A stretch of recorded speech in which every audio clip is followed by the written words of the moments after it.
When you have identified the boundaries you need to heal unhealthy relationship and you have established them, here's the most difficult part: maintaining them. In this phase, there are two main obstacles for the majority of us. First, we start doubting our right to set boundaries. We are worried about how the other person reacts or may react. And second, we tend to drop off our boundaries. And if we do that, we start thinking we couldn't change anything in our relationship, our self-esteem decreases, and with it, the motivation of setting boundaries in future. Quite a sticky territory, right? So I want to dedicate to those two main obstacles two separate videos. So in this one, we see how dropping off your boundaries doesn't just represent an obstacle on your journey, but it can be a terrific opportunity for growth and positive change if you do the work. And I tell you what I mean immediately. If you couldn't resist the temptation to drop off your healthy boundaries, you have already come back to the old partners, and because of that, you are beating yourself up. Don't do this. There's no reason to do that. In the 1982, those two guys, Francesca and Di Clemente, with their trans-theoretical model, found that every changing process involves 6 stages.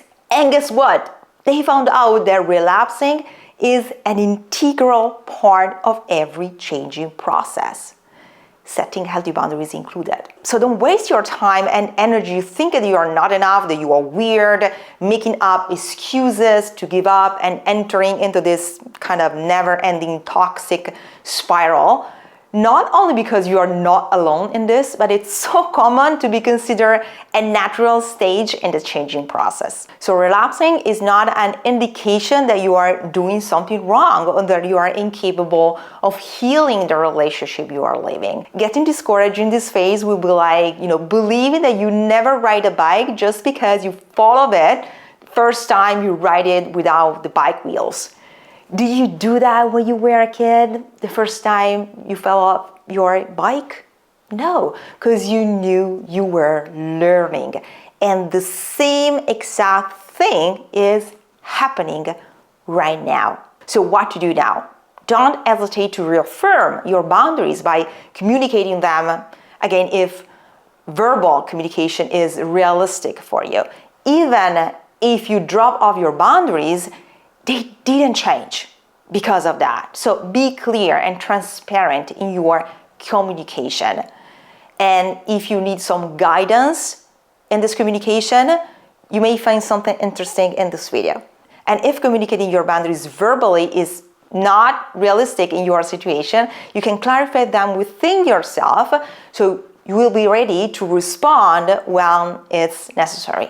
And also, another key thing, allow yourself to observe and study with the eyes of the beginner what happened.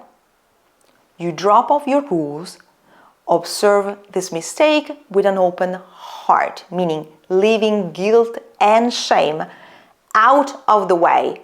They are the product of a closed heart. So observe what happened with an open heart. You see that this mistake is not you, and you have another many opportunities in future to choose differently when you are ready. You see that this moment carries the core of the most valuable lesson you can ever receive in your changing journey. It's what we call self-compassion. Without self-compassion, there's no tips, tricks, roads, nothing. Healing can never occur. So this is really the foundation, so important. What happened is not an accident, and it gives you exactly what you need to learn when you allow yourself to observe it in a new way.